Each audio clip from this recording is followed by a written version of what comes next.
Pakistan petrol आणि डिझेलच्या दरामध्ये वाढ। पेट्रोलच्या दरामध्ये 14.92 रुपयांनी प्रति लिटर वाढ झाली असून पेट्रोलचे दर 415 रुपये प्रति लिटर, डिझेलच्या दरामध्ये 15 रुपयांनी वाढ झाल्यानं डिझेलची किंमत देखील 415 रुपयांवर। जळगावच्या चाळीसगावमध्ये डिझेल तुटवड्यानंतर काही पेट्रोल पंपांवर पुरवठा पुन्हा सुरू। मालवाहतूक, शेती आणि प्रवाशांना दिलासा। पुढील काही दिवसांमध्ये परिस्थिती सुरळीत होण्याची शक्यता। रत्नागिरीच्या राजापुरात बॉक्साईट उत्खननाला तीव्र विरोध। विनाशकारी प्रकल्प विरोधी संघर्ष समितीने आक्रमक पवित्रा घेतला। 26 मेला होणारी जनसुनावणी रद्द करण्याची मागणी। जनसुनावणी रद्द झाली नाही तर जनसुनावणी उधळण्याचा ग्रामस्थांचा इशारा। परिवहन मंत्री प्रताप सरनाईकांच्या मतदारसंघात 587 रिक्षाचालक मराठी परीक्षेमध्ये नापास। मीरा भाईंदरच्या उपप्रादेशिक परिवहन कार्यालयानं चालकांच्या मराठी भाषेच्या ज्ञानाची चाचपणी केली।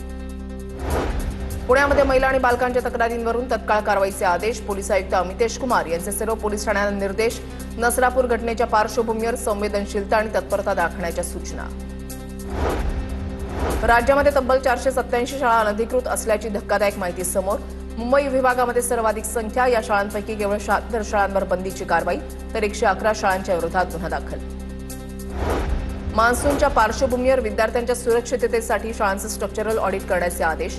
15 मे पूर्वी इमारती, वर्गखोल्या आणि स्वच्छतागृहांची तपासणी पूर्ण केली जाणार। धोकादायक शाळांना तातडीनं पर्यायी जागा शोधण्याच्या सूचना।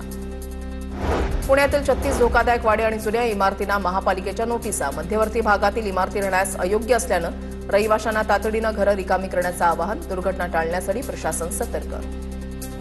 पुणे विद्यापीठानं शिक्षक भरतीचा आकडा न गाठणाऱ्या महाविद्यालयानं दिला इशारा।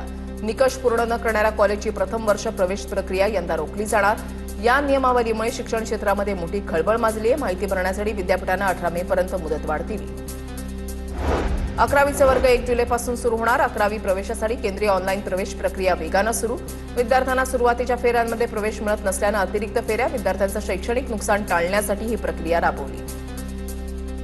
पायधुनीमधील डोकाडिया कुटुंबातील 4 जणांच्या मृत्यूचा तपास पोलिसांकडून सुरू। मृतांमध्ये 10वीमध्ये 70% गुण मिळवलेल्या आयशा डोकाडियाचाही समावेश।